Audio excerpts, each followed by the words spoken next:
Você já ajustou um aparelho auditivo, viu que estava tudo nos alvos, tudo lindo, mas mesmo assim o paciente voltou alguns dias depois reclamando que não estava ouvindo bem com os aparelhos que você tinha acabado de programar. Aí você ajusta de novo, aumenta os agudos, diminui os graves, tenta usar ali um tipo de programação, um assistente de ajustes do software para tentar melhorar o que o paciente está reclamando. E mesmo assim ele volta alguns dias depois. Dessa situação faz parte da sua rotina clínica.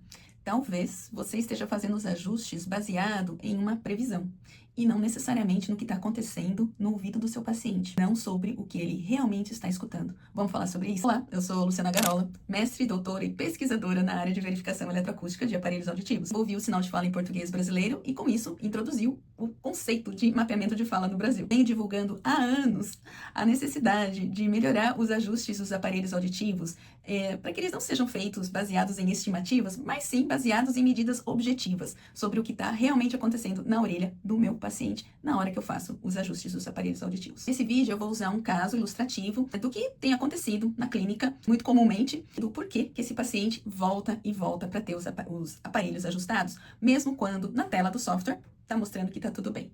Vamos acompanhar o caso comigo? Para quem não sabe, eu trabalho aqui em Toronto, no Canadá, e vejo pacientes diariamente com esse mesmo tipo de queixa. Pacientes que adquiriram aparelhos auditivos de alta tecnologia e que ainda assim têm muita dificuldade de entender a fala, né? O que está sendo dito. Então, o primeiro passo é sempre observar o que está acontecendo na orelha desse paciente, em termos de amplificação, independente do que o software esteja me mostrando. Então, esse paciente, como vocês podem ver aqui, tem uma perda em rampa, então uma perda bem pronunciada a partir de 3.000 Hz, muito pior do lado esquerdo. E aí, a primeira observação que eu quero fazer é com relação à potência dos receptores que foram usados para esse paciente. Eu recebo muitos pacientes que vêm de outras clínicas para ajustes na minha clínica. Então, eles já passaram, esses aparelhos já foram adaptados e eles estão fazendo o acompanhamento ou vêm indicados para fazer ajustes comigo que não obtiveram bons resultados nos lugares onde eles adquiriram os aparelhos auditivos. Então, meu primeiro passo é sempre observar o que está nesse aparelho auditivo. Então, aqui, esse paciente, ele foi adaptado com um receptor médio nos dois ouvidos, que para o lado esquerdo não oferece reserva de ganho suficiente para amplificação a partir de 3 e 4 mil. Então, isso tem que ficar muito claro. Professor, ele tinha que ter escolhido um receptor mais potente para o lado esquerdo? Não necessariamente, porque ele tem os graves preservados. E toda vez que a gente tenta priorizar a amplificação em agudos, sem considerar aonde está a percepção de sons em graves, a gente pode proporcionar muito desconforto se eu coloco um receptor muito potente. Então, a gente tem que fazer o balanceamento do que é possível, né? Em termos de amplificação e potência do receptor e da perda de audição e de como esse paciente responde e tolera essa amplificação. Então, a escolha do receptor continua a mesma, aí a gente tem que fazer um bom ajuste e um bom aconselhamento sobre como esse paciente vai receber esse som amplificado e quais as limitações postas pela perda de audição dele, em primeiro lugar, e também pela potência do receptor usado, que não vai poder aumentar muito os sons a partir de determinada frequência. Isso, teoricamente, não é um problema, porque a gente pode usar outros recursos do aparelho auditivo, e mesmo que eu colocasse amplificação ali, essa amplificação não necessariamente seria benéfica ou considerada que desse conforto para o paciente, ok?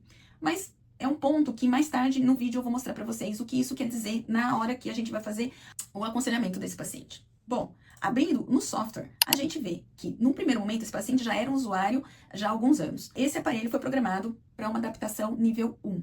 Gente, esse paciente já é um usuário antigo de aparelhos. Então, toda vez que a gente recebe um paciente que já é usuário de aparelhos de amplificação, então a gente não vai fazer adaptação com nível 1. Mas esse caso foi feito. Então, essa é a primeira questão. Toda vez que a gente faz e continua uma amplificação com nível de aclimatização baixo, toda a forma de compressão é alterada. Ele já tinha voltado para ser ajustado nessa clínica. E houve um aumento geral do ganho, sem mudança no nível de aclimatização.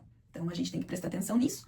Quando a gente, ao invés de simplesmente aumentar o ganho, a gente observa se esse nível de aclimatização ainda está no nível 1 e se ele já é um paciente usuário de algum tempo, a gente coloca no nível máximo de aclimatização, 100% em alguns softwares, ou nível 3 em outros, mas isso é de acordo com o nível de alcance aos alvos. Toda vez que eu faço alcance aos alvos, significa que é 100%, significa que é nível 3, significa que é aí que eu quero chegar, tá? Então, a gente coloca no nível 3. Outra questão bastante importante é que esse paciente foi programado com esse aparelho com a regra proprietária. Então, a gente já sabe que programação de aparelhos precisa ser feita com regras validadas, porque toda forma de verificação usa como base os cálculos de regras validadas para que eu possa fazer a verificação e o alcance aos alvos. Nesse gráfico aqui, vocês veem que a linha pontilhada representa os alvos calculados para essa regra, a linha contínua vermelha representa o nível de amplificação da fala. E aí eu vejo, a partir de 4.000, no lado direito, o nível de amplificação está abaixo ali dos alvos, no lado direito e no lado esquerdo. Mas ainda mostra o espectro de fala audível para esse paciente, pelo menos até 3.000 Hz. O que está abaixo, muito provavelmente, não é possível de aumentar. Então, aí vamos olhar o que realmente está acontecendo no ouvido do paciente. Porque aqui no software está dizendo que essa pessoa teria acesso de fala até pelo menos ali 3.000 Hz no ouvido direito e 2.000 Hz no ouvido esquerdo. Lembrando que a perda de audição é bem grande no ouvido esquerdo. E aí vamos olhar o que está acontecendo na verdade no ouvido desse paciente. Então aqui a gente vê que, sim, no lado direito, eu consigo ver que o aparelho está nos alvos. Mas lembra que lá na climatização está dizendo nível 1? Então ele não devia estar nos alvos, né, gente? Porque alvo significa 100%. Então já começa por aí. A gente tem que começar a relacionar as coisas. Se ele está no alvo com nível de aclimatização nível 1, isso não é correto. Nível 1 não é alvo, né? Nível 3 é alvo, porque esse é o objetivo final. Então a gente tem que lembrar dessas questões. E ele tem amplificação até 2.000 Hz no lado direito. Antes de 3.000, ele já não tem audibilidade para nenhum som da fala. No ouvido direito, no esquerdo, e no ouvido esquerdo, não tem alcance aos alvos a partir de 750, tá bem abaixo. Então, é isso que realmente está acontecendo. Não tem correspondência. E aí, se a gente só tem aquela informação e se baseia na informação do gráfico, você não vai querer nem aumentar mais o som para esse paciente, porque você viu que tá tudo bem, tá tudo até acima dos alvos. Viu como é importante fazer um mapeamento de fala? Sem essa informação, para ver o que está acontecendo na orelha do paciente, a gente não sabe qual é a amplificação que ele realmente está recebendo. Então, qual é o primeiro passo para ajudar esse paciente a ouvir melhor com esse aparelho auditivo que ele já tem? Mudar a regra prescritiva. Então, aqui eu vou mostrar para vocês, aqui é o primeiro passo. Eu estou verificando com relação a NAO NL2, então esse aparelho obrigatoriamente precisa estar sendo programado com a regra NAO NL2. Ah, professora, mas isso não faz diferença, porque a regra da empresa é tipo NAO.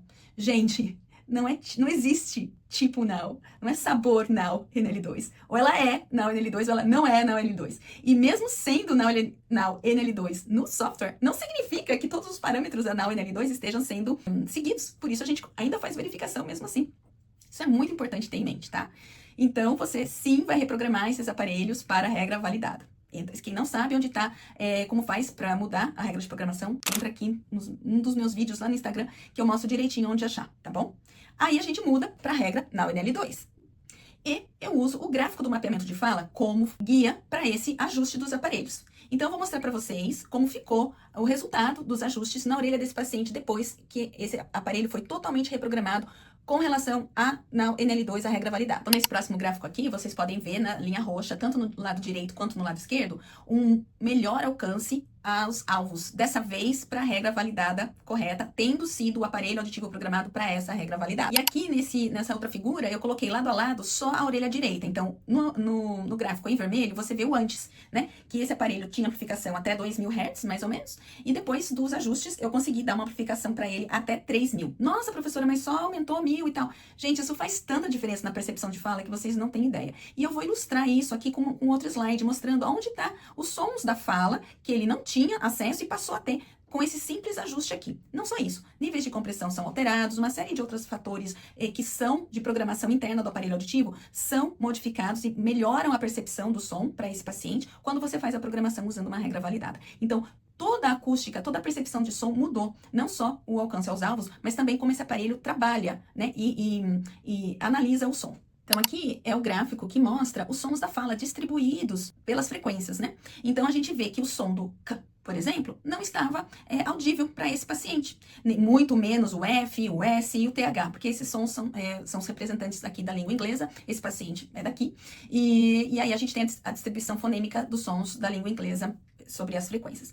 Então, gente, olha só, ele não percebia se a pessoa estava falando um K, por exemplo. Então, ficava junto com o G, junto com outros sons. E aí, a fala, ela é corrida, né? Então, isso dificulta muito a percepção de fala para um som que é bastante comum, que não é nem tão agudo como o S e o X ou o F, mas que precisa que ele tenha a percepção acústica desse som para que ele possa identificar no meio de uma conversa. Nesse outro gráfico aqui, eu mostrei o mapeamento de fala dele e mostrando para vocês ali o espectro, os sons da fala. Eu quero que vocês façam essa correlação, né? Então, olha só, se eu tô conseguindo dar amplificação para o meu paciente mais ou menos até 3.000 Hz, então é até aí que ele vai conseguir escutar os sons. Não vai conseguir escutar sons como F, como S, porque isso é eletroacusticamente impossível de ser oferecido ao paciente. E aí eu vou deixar em aberto uma outra discussão. Por quê? Se a pessoa não consegue não ter acesso a sons como o F, o S, porque é eletroacusticamente impossível de se oferecer esse som para esse paciente, como é que eu espero que ele tenha a percepção auditiva desse som com treinamento auditivo, tá? Então, não tem. A gente precisa dar outras pistas, né? Fazer um bom aconselhamento desse paciente com relação às expectativas, porque ele não vai ter acesso a esses sons. E isso não significa que o aparelho dele seja ruim, ou que uma melhor tecnologia ia resolver esse problema. Uma forma de ajudar é fazendo uso da compressão de frequências. Mas eu vou deixar o uso da compressão de frequências para um outro vídeo. Então, no próximo vídeo, eu vou falar sobre como usar o recurso de compressão de frequência para casos como esse, fazendo a verificação e fazendo com que o paciente obtenha benefícios do uso dessa tecnologia.